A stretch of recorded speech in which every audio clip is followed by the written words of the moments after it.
Ce message est pour répondre à mes amis qui se reconnaîtront, qui m'appellent pour se plaindre du confinement. La première des choses que j'aimerais vous dire, c'est que ça va passer. La vie est faite ainsi, tout passe. La deuxième des choses que j'aimerais vous dire, c'est que tout ce que tu n'acceptes pas fait mal. Un simple verre d'eau, si tu n'en veux pas et je te force à le boire, ça fait mal. Si tu l'acceptes, ça peut être un plaisir.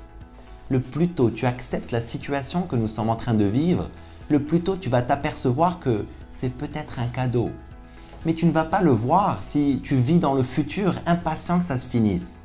Tu ne vas pas le voir non plus si tu es obnubilé par les réseaux sociaux ou si tu es pris dans les filets de la peur des médias, les morts, les virus, la crise. C'est un moment unique que nous sommes en train de vivre. Toute la planète ralentit. Je ne comprends pas ton impatience. C'est le métro ou les embouteillages qui te manquent. Apprécie ce moment à sa juste valeur. Cette opportunité ne se représentera peut-être plus jamais. Et c'est le moment de donner de l'importance aux choses qui sont véritablement importantes. Et je peux te dire ce qui est le plus important dans ta vie. C'est les personnes que tu as autour. Et tu vis comme si elles allaient toujours être là. Tu vis comme si tu allais toujours être là. Ce n'est pas vrai. On sait tous qu'un jour on va mourir.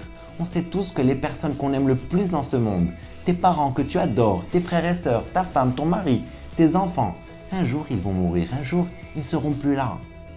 Et si tu l'as déjà vécu, tu sais de quoi je parle. Sinon, le jour où tu vas enterrer un être cher, c'est là que tu vas comprendre ce que je dis. Et malheureusement, ce jour arrive très vite parce que la vie passe très vite. Et ce jour, tu vas rentrer à la maison, tu vas être seul et c'est là que tu vas prendre conscience de ce qui compte vraiment dans la vie. Ces prochains jours, accueille ce confinement comme une opportunité, comme un cadeau. Fais en sorte que cette période soit magique. Rapproche-toi de toi, rapproche-toi des tiens. Fais des câlins qui durent, fais des conversations profondes. Dis aux personnes qui te sont chères combien tu les aimes. Quand tout ça va passer, parce que ça va passer. Encore une fois, tout passe dans la vie. Dans 1 an, 3 ans, 5 ans, 10 ans, quand tu auras repris ton rythme frénétique ou pas, et que tu repenseras au confinement, quel souvenir tu veux garder? C'est maintenant que tu sèmes les souvenirs que tu vas cueillir plus tard. Apprécie ce moment à sa juste valeur. Je t'encourage à vivre une vie extraordinaire. Vive la hayat!